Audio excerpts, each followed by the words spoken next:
Well, for the last few years, he's been the pit reporter on Dirt Vision with the World of Outlaws Sprint Car Series. He is on board telling us about all the things that he has done to get to that point, as well as a new fascination with the sport of ice hockey. With Chase Raudman next on Getting Up to Speed. Hello, I'm Ben Dethridge, and I'm the host of Getting Up to Speed. We talk to sprint car drivers from the Pacific Coast, whether they race in Oregon, Washington, California. If they run it, we're going to talk about it. Also branch out a little bit, as well as drivers that perhaps are from here that race elsewhere, or some drivers that come in and try and take some money from the West Coast. In these episodes, we talk about past experience, past seasons, as well as upcoming races, as well as how's the season going. We hope you enjoy these episodes. Be sure to hit the like button and subscribe. It really helps us out. And stay tuned for more and more content. Now let's get into the interview. Well, on the phone now, he's one of the voices of the World of Outlaws Sprint Car Series. It's Chase Raudman. Chase, my friend, it's so great to always talk to you. Always a privilege and always a great time. Yeah, Ben, it's been fun to work with you the last couple of weeks over at the kart races in Red Bluff, and it's cool to see you got this podcast deal going. I've been seeing it on Facebook a lot recently, so I'm glad to be on. Thanks for having me on here. Yeah, no, absolutely. And holy smokes, obviously it's been some time until this, when this episode gets released, but a cancellation at Red Bluff, my goodness, that's like unheard of. Yeah, I mean, as long as I've been going there, I don't recall ever having one get canceled. But then I saw, our race director, Elijah, put something on there maybe 6 or 7 years ago. The fairgrounds flooded, but I don't remember that. I was probably there. I don't have a very good memory, but that was the first time that I can remember that we've ever had a cancellation there. And if that other one is true, then that's probably just the second one in, the 40-year history of that place. It's very rare to cancel there. So what we're talking about for those fab listeners that aren't exactly sure and scratching their heads. So Chase and I are co-announcers with the Red Bluff Outlaws when our schedules allow, and that's in Northern California, and it's indoor cage kart racing in the wintertime, and it's indoors. It's in a absolutely astonishingly top-notch facility. And so, in fact, I think you made the comment on our last race on February 18th of, well, I don't know if, how much I'm going to make, because the Outlaws are getting beefed up the schedule in March. I don't know how much more I'm going to make because, it's not like Red Bluff's going to rain out or something. Then there was a freak snowstorm, and then power was the main issue, it sounds like, for the February 25th race at Red Bluff that rained out, or that was canceled.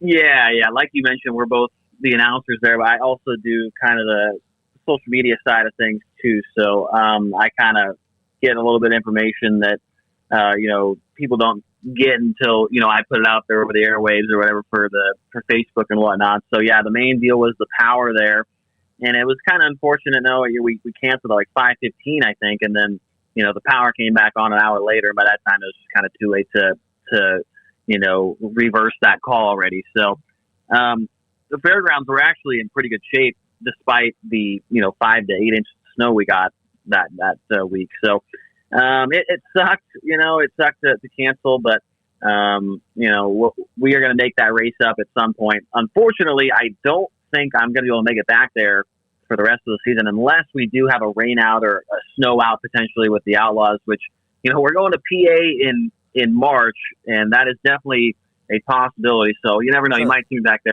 sometime this year, I'm sure. No doubt. And it's so fun. For those of you that have never seen a race at Red Bluff with Chase and I are together, it's like, and I'm in the eye of the hurricane, so I could be wrong when I say this. It's like Troy Henning and Bobby Gerald at Trophy Cup every single week. And there's some cynicism, but there's a lot of seriousness behind it too. Yeah. I mean, you got to have fun at that place, man.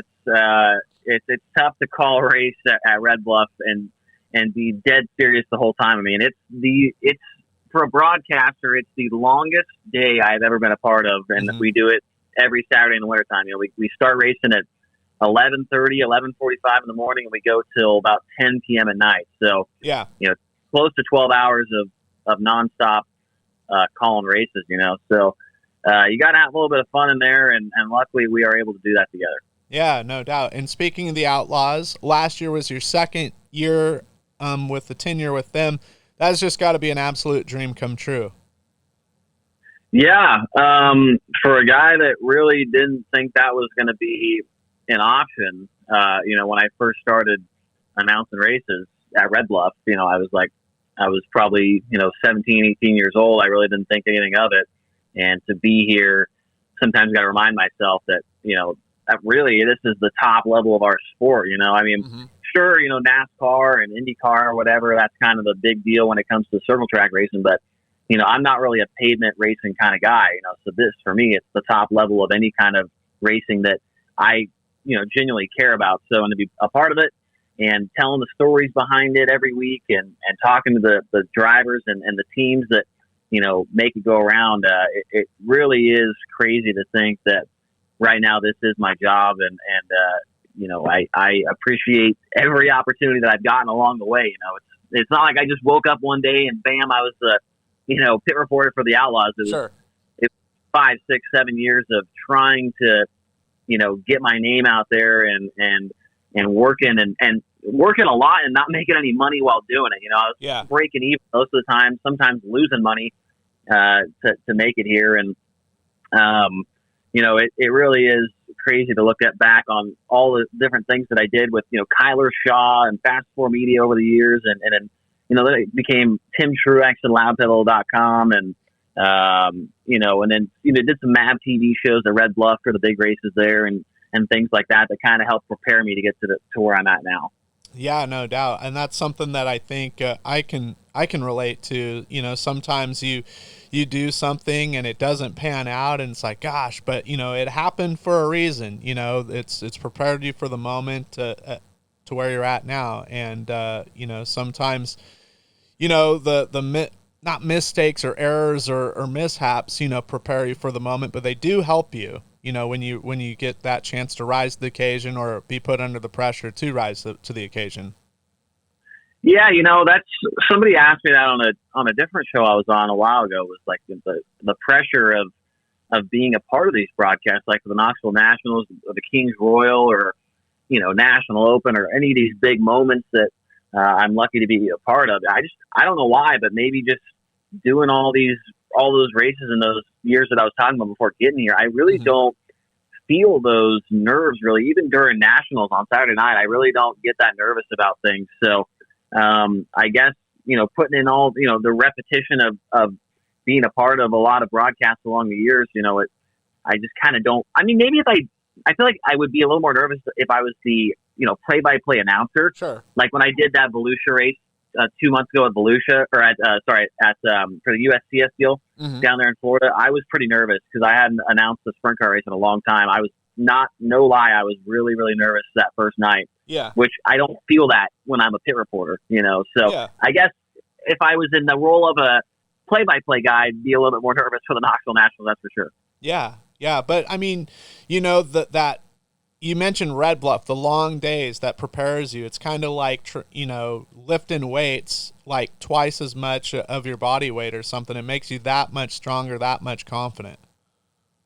Yeah, I agree. I mean, you can never get enough practice for, guys that are trying to be like, or like looking up to you and I, guys that we've done some pretty cool things in our broadcasting career. I mean, I can't explain to you enough to just keep doing those gigs that, that take or long days, at a go-kart track or, maybe even a quarter midget track or something, because they're going to help you along the way. You might learn something that day in the 10-hour day that you were announced. You might have learned something that you can use in the future, So, I did a lot of races that at the time when I was doing, I was like, man, this is a long day, or these guys won't stop crashing. Sure. I'm about over this, but I look back on, I'm like, man, I'm glad I was a part of that because I know that every time I got on the mic, it got me just a little bit better and a little bit better. Well, and every time you flip that on switch, it's an opportunity that you never know who's listening, and you never know who's watching. That is true. Yeah, I've gotten some text messages over the years after a race or something from some people. I'm like, man, I had no idea he was watching. Sure. It's like you just never know who could be potentially watching any race that you're, especially if it's obviously live over the air for a broadcast of some kind for a decent sized broadcast company. I mean, we talk about Flow and Dirt Vision are kind of the two, big dogs, but even Fast Four, I've gotten a lot of text messages from people that are watching Fast Four broadcasts, that, I didn't think was watching, on certain nights. Like, I got a text from Kyle Larson a few weeks ago at a Red Bluff race saying, that, the broadcast looks great and, the racing has been, good to watch and whatnot. So, you just never know. And you always got to try and be on your game and try and be as professional as you can. Sometimes, like we were talking about a minute ago, you got to have a little fun though with it. You got to show some personality, and that's what kind of separates broadcasters away from each other. You got to have that little bit of personality, a little bit of something different, to try and separate yourself for sure. Yeah, like not make it a stand-up comedy show with, dry humor or stupid jokes, but at the same time make it entertaining. Yeah, exactly. I mean, I listened to a lot of guys over the years, from watching different races and whatnot, and you pick up on some things from guys, like, hey, here's the right time to make a joke, or here's the right to take things seriously, And the thing is, if you listen to Johnny Gibson a lot, like I did for years, and before Dirt Vision was even really a thing, they were only broadcasting 5 races a year. Mm-hmm. I was listening to Dirt Vision, live audio or whatever, and I kind of learned you kind of learn the professional side of things from Johnny Gibson. He doesn't really joke around a whole lot, but then if you watch a broadcast, like you said, Trophy Cup with Gary Thomas and Troy Hennig and Bobby Gerald and all them guys, sure. they are professional. They are serious, but they do like to make jokes, and that is a good. I like the jokes. I like being able to mess around and have some fun on screen, and so I try in my style. I try and bring a little bit of both. I like to be as professional as I can. You got to respect the viewers that are watching. They don't want it to be a comedy show, but correct. You got to have a little bit of humor there. Whether that's driving a push truck around at Skagit or sitting in the middle of a canoe at Beaver Dam or just random things like that. So you got to have the right balance of that for sure. Oh my gosh, the push truck at Skagit was incredibly, top shelf quality material, no doubt. I was on a flight, I think, from Phoenix going to Iowa for the Super Nationals in Boone, and I'm just like, oh man, they got this. I think it was like a weather delay or something was happening, and then even listening to Johnny, it was so cool to listen to him kind of just like relax and having fun. Not to say that he's terrible when he's not, but it was so cool to see you guys in your interaction. Yeah, I've you don't really get Johnny Gibson laughing that hard very often. There's been a couple of times where I've had him laughing pretty darn hard on broadcast, and that night was fun too. He did Caleb Hart up there in the broadcast booth as well. He's quite the character when it comes to announcing as well, and him and Johnny get along great too. So the trio of us on the Skagit weekend was a lot of fun, and Caleb plays into the jokes as well. But yeah, that night was hilarious with the push truck because the year previous I had drove the guy's push truck around. And then he's like, dude, next year you've got to come back and do it again, but drive a different one this time or whatever. Yeah. And I got there, and these guys are they're hounding me, man. They're like, dude, you got to get out there. You got to get out there. So I jumped in the guy's truck, and then the guy literally they ran into me on the track. Like, it was wild. Like, and then one time I'm driving with one hand, I got like sideways about, crashed the thing. Sure. I mean, I think if I would have wrecked, that probably would have, went viral on Twitter or something, but we held on to it, but it was a lot of fun, and those guys at Skagit, they know how to have a good time. Yeah, and I'm thinking it wasn't a weather delay. It was just a long farming session, and they were just rolling it in. That's correct. Yeah, wow. And yeah, that was going to be my next question. Was that production saying like, hey, we got 30 minutes to kill, Chase, go do something, go find something to do. So that's funny. Yeah, and that tends to happen a lot. Yeah.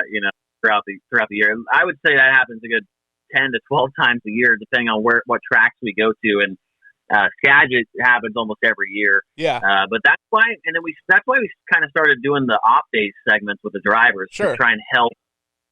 If we don't have a push truck to drive or a pond to jump in, those off days segments kind of help for those downtime segments. So we plan to do a couple more of those here soon. And we got obviously some drivers that we didn't do last year. And we got Gio Stelzi, Robbie Price added to the roster this year to do those off days with as well. So looking forward to doing more of that content. Yeah, no, and that's I've been doing like pit reporting quite a bit with some broadcasts, and I gotta say it's like super fun where it's like just go out, find something, go talk to. I don't care who you talk to, just do whatever. We got this huge, track prep session, farming session, or weather delay. Just go find something, and like some of it is just the most random things, but it's to try and kind of switch the gears up a little bit. Yeah, and those are the times that pit reporters can really show their personality. That's a great opportunity for them to be able to show that they can go out and find a good storyline or find some good content. What I like to do on those situations is try and give you a good look at what they're doing to the racetrack as far as where they're applying the water, where they're toning up the racetrack a little bit at. Because the people at home watching on the broadcast, they sometimes we go to commercial break or sometimes we don't really show what's going on with the racetrack, and they have no idea what it looks like. And if you're a person like me, I really, really pay attention a lot to what the racetrack is actually doing, what the guys are doing to it, because, if the racetrack ain't good, we're not going to have a good race, Yeah. So I like to watch it as closely as I can, and I know there's people at home that like it as well. So a lot of the times if we have one of those track prep sessions, I like to go down there and try and, keep people informed as to what exactly they're doing out there. Well, what's great is your boots on the ground too. It's sometimes hard to tell from an announcing tower, especially when it's enclosed and like the windows don't open. Like I don't know if this track's taking rubber. Like it might be. Like I'm looking at MRP and guys are going purple, but it's just like everybody's just finding a better line to run. But you get those pit reporters that are able to relay information down of like it's shiny, but it's not abrasive kind of thing. Right, and you can kind of tell sometimes if a pit reporter doesn't exactly know what they're talking about, right? I mean, yeah. You can kind of tell, like, oh man, this guy doesn't look like he really knows much about track prep. And a long time ago, maybe 2000, I mean, not a long time ago, but maybe the 2000, I'd say 17 or 18, I got a really good lesson from Damian Gardner, who unfortunately, just freaking retired, which is terrible to see because I really got my first break with USAC CRA. But one night after Hanford, during USAC Sprint Week, he was talking to the track prep guy, Damian. I think he'd won that night or he was on the podium or something. I was announcing into the camera for Loud Pedal, and we'd packed up all the camera and everything like that. And I was walking away, and Damian was still on the podium like 30 minutes after Victory Lane. There was nobody left in the grandstand. And he's talking to the track guy, and he's telling him all this stuff that, like, what he thought he was doing wrong, what he could have done better, what he should do next time, what Damian likes on a racetrack. And I sat there in the grandstands about, maybe 30, 40 feet away, just kind of sitting there, standing there, whatever, and just listen to what he had to say. A guy that's been doing this stuff for 20 years, man, one of the best all time without a wing on. And I learned a lot that night from Damian Gardner. He wasn't even talking to me. He was talking to the track prep guy. I was just sitting there listening, and I always think back to that conversation when, I try and explain to, up-and-coming pit reporters, like, hey, instead of, being on your phone watching Race Monitor or whatever, or being on Twitter during the heat races or something, go out there and watch what the racetrack is doing so you can keep up with it and be able to give insight to the fans. That if it comes into a situation where you need to fill time and talk about the racetrack, then you kind of have been following it all night long. Yeah, correct. Like if it's like a one laner on the bottom of Formula One reference, a DRS train, nobody's going anywhere. Don't be reporting, oh man, this racetrack, you can go anywhere on it. Just something as simple as that. Yeah, you don't want to just. Yeah, like you said, if it's a one-lane track and you're saying, oh, my goodness, these guys are all over the place, where clearly they're like in the same lane. It's like, okay, man, like you're clearly not paying attention, Yeah. But that's one of my favorite lines. That's one of my favorite lines that I learned from you was the DRS train when you came to Red Bluff this year. Like, the DRS train. Like, I don't watch Formula One, but I know what DRS is. I thought that was hilarious. Yeah. I mean, some people say, fence post formation or like, spread out single file, but it's just something that's stuck and like, everybody's equal here. It's a matter of who makes the least amount of mistakes. Yeah, absolutely.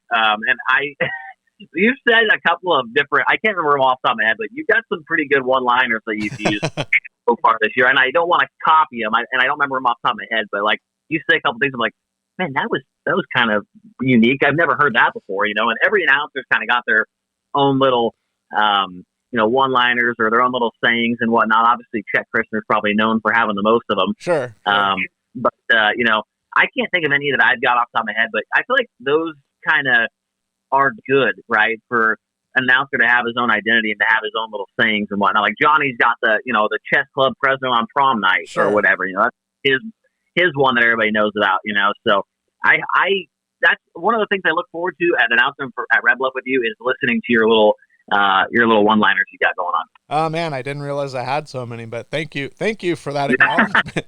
But you got your good send off. We've got them racked, we've got them stacked, and the grandstands packed. That's a good one. Yeah, that one I did that one. The first race I announced at Cycleland. That first year that I started announcing for Kyler Shaw and Fast Four, it was before we were even live on the internet. It was just highlight videos. And it started out with, we got them racked, you got them stacked, and we got the grandstand. And then I changed it to and then there's all we, not we, you, we, or whatever. And it kind of took a couple of versions before it took off. And then, and then as I started, calming down and not screaming every time I was on the microphone, right? And I was like, I didn't really think that. I was like, man, is that kind of cringy? Like, is that a cringy thing to say? Mm-hmm. And I didn't say it at the Volusia race that I announced, and I say it at Red Bluff every time, but I'm not sure if I should bring it into the big leagues of sprint car racing, But every time I see Kyle Larson, dude, or Nick Hoffman or whatever, they're always like, oh, we got, like at Knoxville last year, I was standing in a circle and Larson was there, and he's like, we got him racked, we got him stacked, and he's had a couple of beers or whatever, and it was hilarious. But he's a fan of that saying, so yeah. I don't know. I'm still thinking if I get to call another sprint car race here soon, if I'm going to bring that in or not. And I feel like the grandstands have to be packed to be able to use it too. Yeah. Hey, well, going back to the Kyle Larson, imitation of you, imitation's the highest form of flattery sometimes.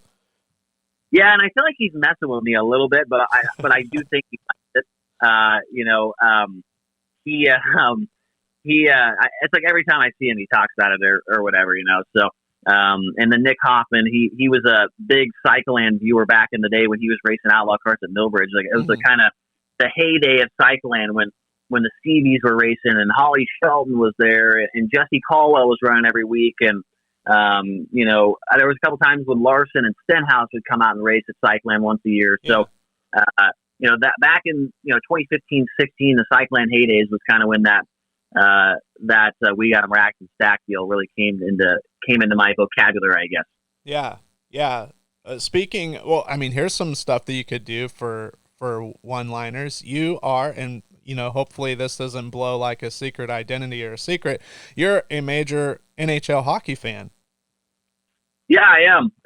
Recently, just in the last year, I would say maybe I've really become into hockey. I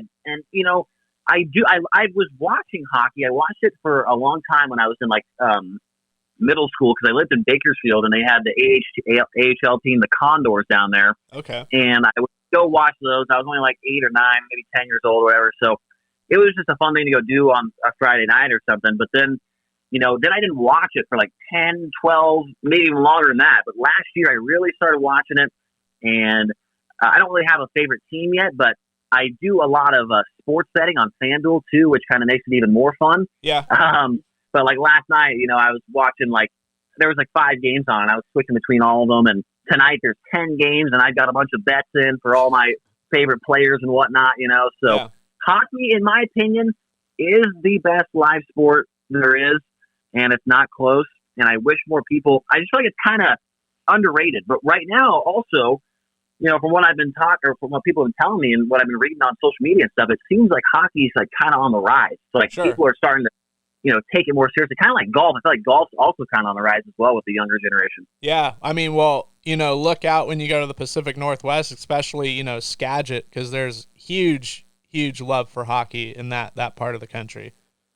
Yeah, and I think, the Kraken is starting to maybe become my favorite team, honestly. They got a lot of guys that can make plays. They got a lot of goal scorers that can make plays and whatnot. And I like their name. I like their logo. I like their colors. Mm-hmm. And I also like their announcer that they have there that does their home game, like their home TV games as well. I don't know his name, but he's a great announcer. And I also, for some reason, like to base my favorite teams off the announcers. I don't know if that's allowed or not, but the Arizona Coyotes, they have a great announcing team as well. But I know Caleb Hart's a big Seattle Kraken guy, and I might join them next year. I'm still trying to. This is my first year going to be watching all the regular season and the playoffs, and so maybe next year I'll kind of nail down my favorite team. But the Kraken right now, top of the list. Oh man, well hopefully Johnny's not listening because he's a big Pittsburgh Penguins fan. So man, yeah, there was a time I think 2 weeks ago or something. The Penguins were playing the LA Kings or something, and one guy scored like 4 or 5 goals on the Kings, and Johnny was tweeting all night long, "Oh, just lost another one," and then me and my buddy Anthony Carini and my other friend Jackson Steele, we all tweeted to Johnny. We're like, "Oh man, ouch!" It was like a 5-0 win for the Kings or something, and we just like to give him a bunch of crap on Twitter. I think the only team he doesn't watch any other hockey besides the Penguins. Yeah, and so every time they lose or have a bad game, we all like to try and mess with them a little bit. Flightless bird down, look out. So. Yeah. But you mentioned play-by-play guys for hockey. One of my mentors, Fred Renner Jr., play-by-play on the radio, and I think I've even heard Johnny say a major inspiration for him, play-by-play hockey players, because it's constant, just bam, bam, bam, rapid fire. Yeah, and that's I like to listen to the announcers too, because I feel like you can almost use some of the stuff that they do into racing. Like I feel like it's pretty close. Very high speed, a lot of action at all times. Same thing with hockey. There's always action going in a hockey game.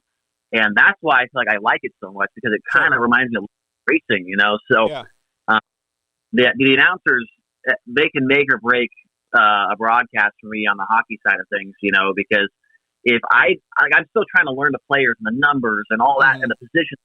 So if a guy can keep me informed on who's got the puck, where it's going to, if they're making a line change or whatever, like I really appreciate that. And I was telling someone this the other day, I was like, man, I would really like to try and announce one hockey game, but I feel like I would be so bad at it because every time I go to a game in person, I'm sitting next to one of my friends and I'm like, who was that? Who did that? Who passed it? Who shot it? Like, I can't keep up with it, man. It's just so fast. Yeah. No doubt. And, you mentioned USAC CRA, a guy that's been a voice of that, especially when they go to Paris Auto Speedway, Scott Delosio. He's a big hockey fan, too. I had no idea. I did not know that he was a hockey fan. I'm a big fan, though, of Scott Delosio, especially when it comes to the Oval Nationals, and he's doing the driver intros. He's got the tuxedo on, and, he's making it a big deal. That is one of my favorite races all year is the Oval Nationals, and I've watched a lot, and I'm talking a lot of Oval Nationals highlight videos on YouTube over the years. And Delosio, I don't know if he gets a lot of crap on Facebook or whatever, but I think he is. When I think of good or great announcers in the state of California, he's in the top 3 for me. Because there's not many guys I can think of in California that's like, oh, that guy is known for non-wing sprint car racing. Sure, I think he's the only one. In the state of California that's known for non-wing sprint car announcing.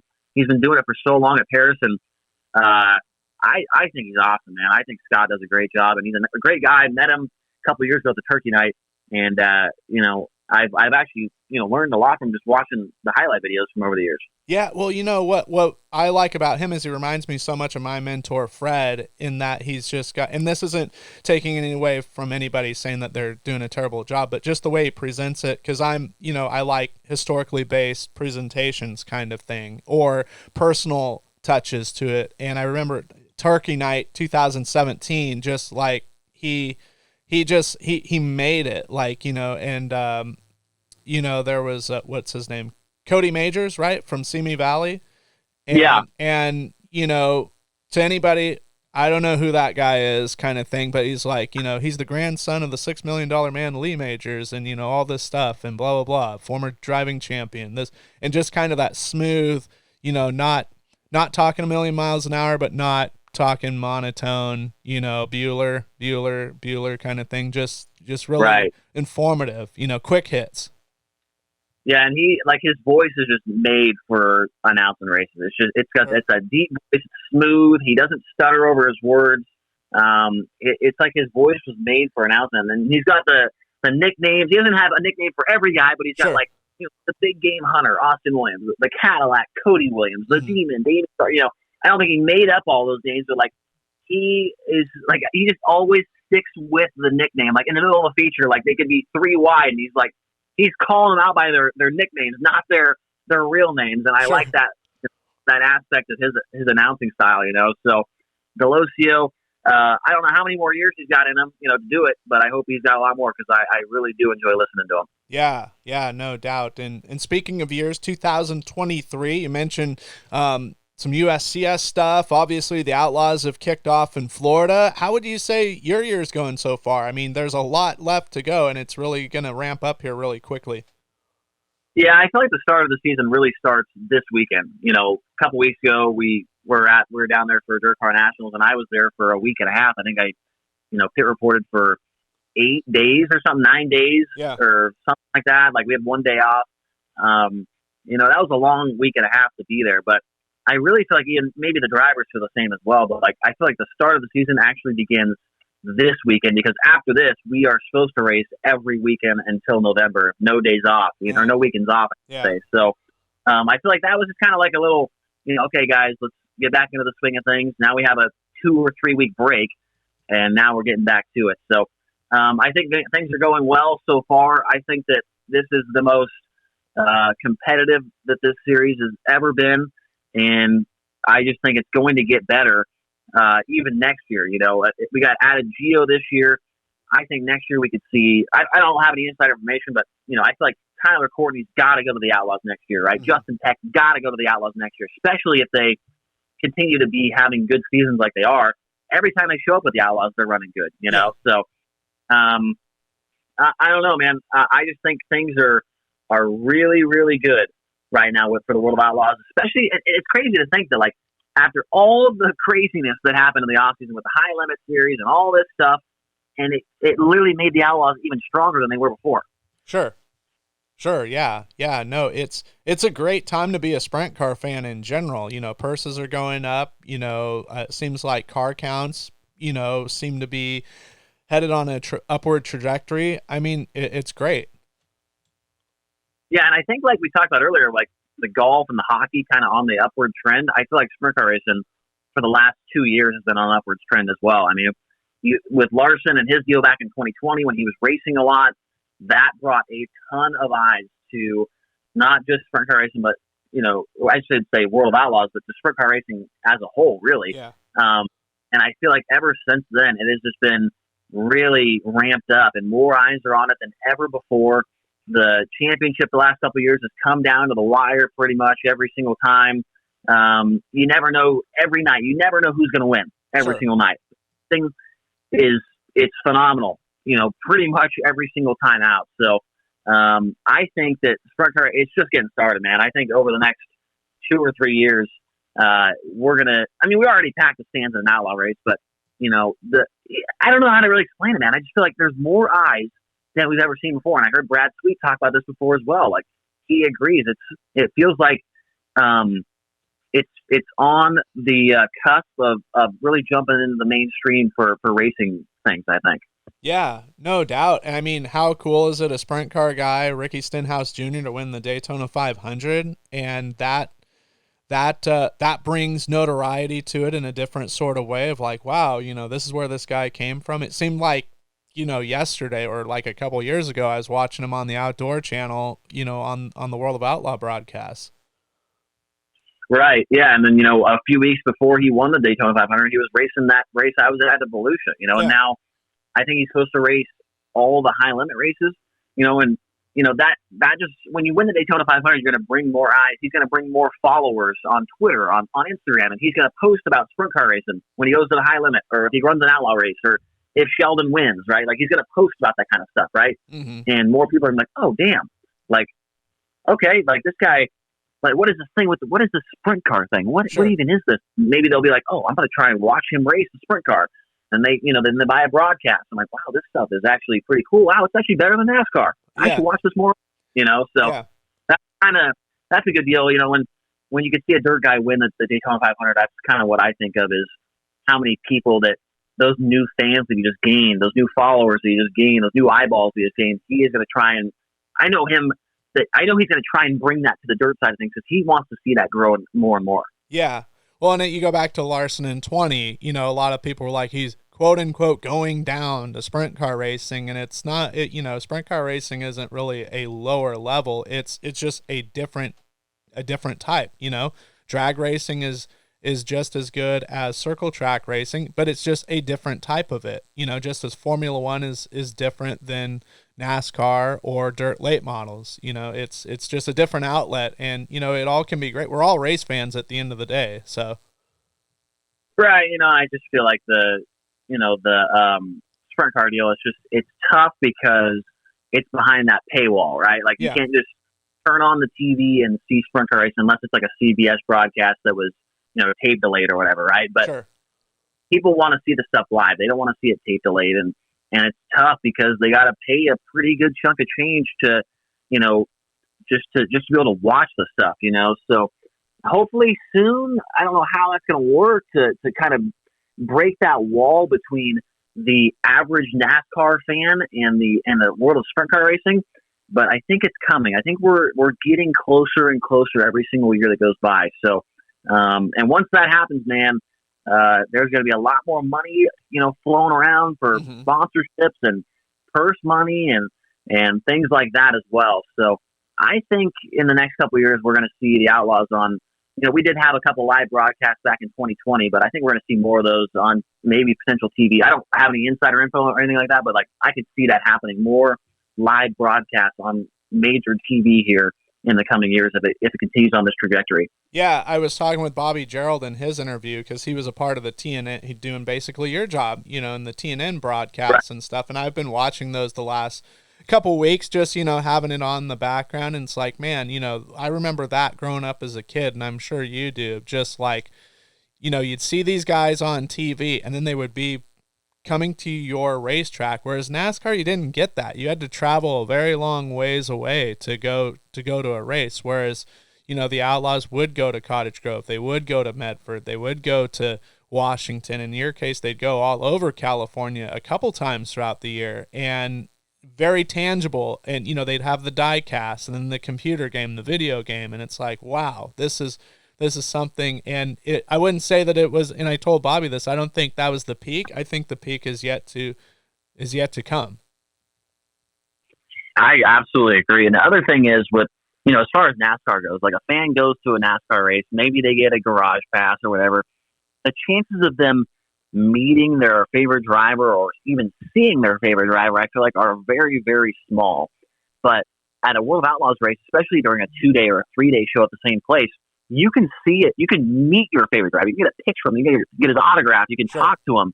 I think that is another thing that sets apart World of Outlaws racing from the NASCAR thing is the fan access is there's just so much more to it for way less money. And I think that is a big part of it as well. That makes it popular, So, like you said, the peak for this stuff, it's still a long ways. It's still not here yet. It's still getting closer and closer. I feel like every time, every year that goes by, it just gets bigger and bigger. So, especially more like Bell, now he's got a sprint car team, right? Like more of these guys are starting to have sprint car teams. I think, Chase Briscoe, he had a sprint car team there for a while, but then, it shut down, but I don't think he's, all the way out of it yet. He wants to have another sprint car team, right? Yeah. So I just think the more of that goes on, the more of these guys that are coming through the dirt ranks and getting it chances in NASCAR, it's just going to bring more eyes to it. I see all these, people replying on Twitter to the NASCAR stuff. Oh man, that race sucked, or what are you guys doing? I just want to reply to all of them and say, hey, how about you go look up a YouTube video and watch the highlights from, last year's race at the King's Royal. Sure. And then come to one of those races and you won't ever complain about the racing ever again. But I try and restrict myself. I'm not trying to get into drama, exactly. But it's just like, it's crazy that you and I, and everybody probably listening to this podcast knows about how good the racing is in sprint car racing, but we just can't get it to those people that don't even know what it is. Sure. It's hard to get that to them. Sure. Because we're in the eye of the storm, essentially. Yes, exactly. Yeah. It's just, making the eye a little bit bigger and bigger each day and each year. So yeah, and I mean it's what we do with the broadcast teams, the PR teams, and it's a collective effort from everybody to make it better. Yeah, and I feel like I'm not. I don't know if I'm biased or whatever, but like I feel like Dirt Vision does a really good job. We do a great job trying to put on a good broadcast with multiple camera angles, a drone. We got the best announcer in the business. Sometimes we have two announcers up there. We got a pit reporter. Sometimes we have two pit reporters. Obviously we've got the best, biggest and best teams and drivers out there. And we got the studio aspect of things like that back in Charlotte. We're trying to make things bigger than they've ever been before for the viewer of Dirt Vision. I think the quality is second to none. And that obviously gives it that more serious look to an average person that's watching. Like, man, like they've got a real broadcast here. They've got a bunch of employees working. They've got a bunch of voices. They got a bunch of cameras. And I think that just adds to it even more. Yeah, it's basically where there's no dead air, and it's great. It's ran like a national broadcast, like you would see on network TV kind of deal. And I will say that it's top echelon for sure, especially when they brought you in and some others, and they made it a show, an event, not just like, all right, we're going to turn this on and then we're just going to have dead air for an hour and a half while they water the racetrack kind of thing. There's always something happening. There's lots of content. You mentioned the, on the road sort of that content on the off days, and that just enhances the product. Yeah. I mean, I'm sure you remember this just as much as I do, but like talked about earlier, just like back in the day, man, when the Outlaws would tweet, hey, it is feature time at, wherever they're at River City Speedway. Mm-hmm. And me, all my buddies would be driving down the road. We'd flip on Dirt Vision, the live audio, and that was the only thing that you could do when you listen to Johnny. And he'd be going down the starting lineup, and all my friends and I, we'd be trying to guess who it is. Like if you'd say, "Hey, starting 14 from Hanover," and everybody's like, "Oh, well, that's Jacob Allen," and then the first person to guess it would always win, right? That was always do right. But it's crazy to see where it's come so quickly. In a short amount of time, we literally couldn't even watch the race. We could only listen to the announcer, and now it's like we can do so much more. So many cameras, the drone, all this stuff. It is really crazy to see how far it's come, but it does bring back good memories because I just remember so many times we'd be doing that, driving down the road, me and my friends, and we'd always turn the race on as soon as the feature came on, and Johnny obviously. It's kind of like NASCAR. If you're listening on MRN, the race sounds insane, but it's really not. But Johnny, the race is insane, and he's making it sound insane. Yeah. And now that we can see everything, and there's highlight videos 10 minutes after the race is over, there's just so many good things going on. Well, and then, other things, it's the little things. They're not little things, but it's the extra things, I guess to say it more correctly, that make it better. The ticker, the live timing and scoring, and lineups, things like that. Or like the introduction videos where if there's an Outlaw member, they have like a little B-roll film that rolls out while Johnny says their name. It's just those little things that make it from ordinary to extraordinary. Yeah, and while we were down there in Volusia for those 2 weeks, my boss, Jim, he had another one of those production shoots, right, where every driver comes in for not only the sprint cars, but all 22 whatever full-time late model guys, all the guys from the Super Dirt Car Series. Mm-hmm. He's going to do it again for the Extreme Outlaw Midget Series.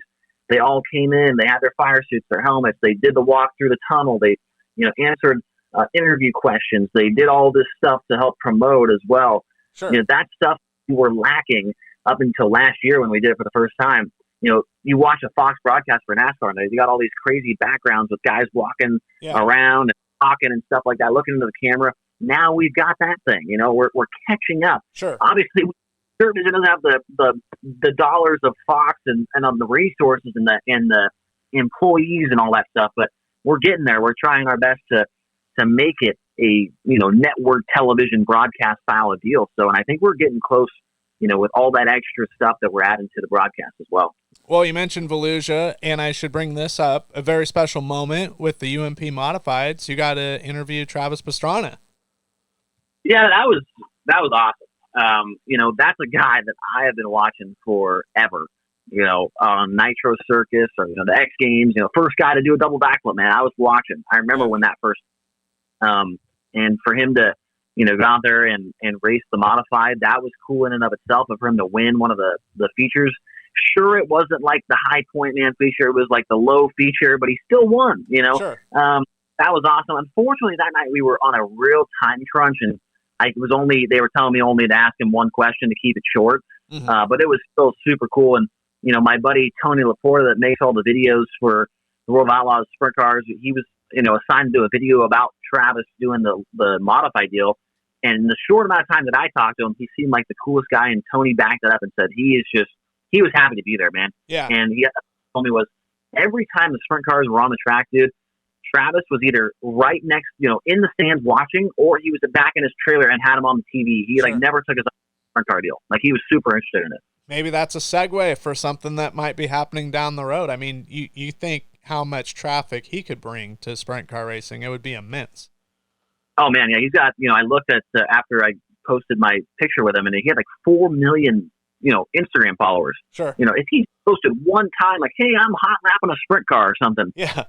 Dude, that would be, people would be like, what the heck is that thing with the fin on top? Sure. But still drive more attention to it. Or if he just tag the World of Outlaws in one tweet or one Instagram post, right?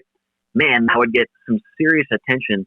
But no, that was awesome. And I don't think we've seen the end of him racing a dirt car. Sure. Really. He had fun. And that win, I think, cemented him coming back next year and doing it again. Yeah, no doubt. No doubt. Well, Chase, it's been great catching up with you, and it's great hearing all of your wonderful stories. Before I let you go, is there any individuals that you want to thank for just getting you to the point where you're at right now? Oh, man, dude, there's so many people that have helped me get to where I'm at. First one is, got to be Kyler Shaw with Fast 4 Media, who really gave me my first chance. Well, I'd say right before him, it was Ali Abbasi. I announced a race at Red Bluff before Kyler was there, I think, or maybe the first race I did, it was Kyler's first year of doing the highlight videos. But him and Ali Abbasi, Fast 4 Media, Tim Truex with Loud Pedal, he gave me a shot for my first sprint car race. Chris Kearns, who was the guy that, he was the head honcho for USAC on the West Coast. He kind of got me in with the midgets and kind of got me on more of a big schedule with those guys back in the day. Ralph Shaheen at Speed Sport for, getting me on the MAP TV broadcast. Obviously, Brian Dunlap for putting me where I'm at now. And I know I'm missing some people along the way, but, man, there's been so many people that I've met along the way. And you know what they say, it's always about who you know or whatever, it's not about what you know, it's about who you know. And I know a lot of people now that I made it to this point, and I try, and every time I see those people, walking around at a racetrack, I always try and, say, hey, man, thanks for helping me out and giving me those chances back in the day, because I definitely would not be here without a couple of those guys I just mentioned. No doubt. No doubt. That's a great outlook to look at it. And really looking forward to seeing you on Dirt Vision for the whole year for the Outlaws, and hoping to rub elbows with you at a couple of outlaw races this year too, whether it's at Hanford or wherever they're going to be at that I may be at. Yeah, and hopefully, maybe not hopefully, but maybe we'll get a rain out or a snow out here coming up in the next few weekends, and I can make it back to Red Bluff and we can call some races again together. No doubt. No doubt. It'll be a great time. And, safe travels as always, and always a great time to talk to you. All right. Thanks, Ben. I appreciate you having me on. Hey guys, thanks for listening to this latest episode of Getting Up to Speed with me, Ben Dethridge. We hope you enjoyed this program. We hope also that you hit the subscribe button and the like button, as that really helps things out, spreads things out. Be sure and share as well on social media so that more people can listen to these great interviews and from these great drivers. Getting Up to Speed is a production of Highside Racing Promotions. For more information, you can check it all out on Facebook, Highside Promotions.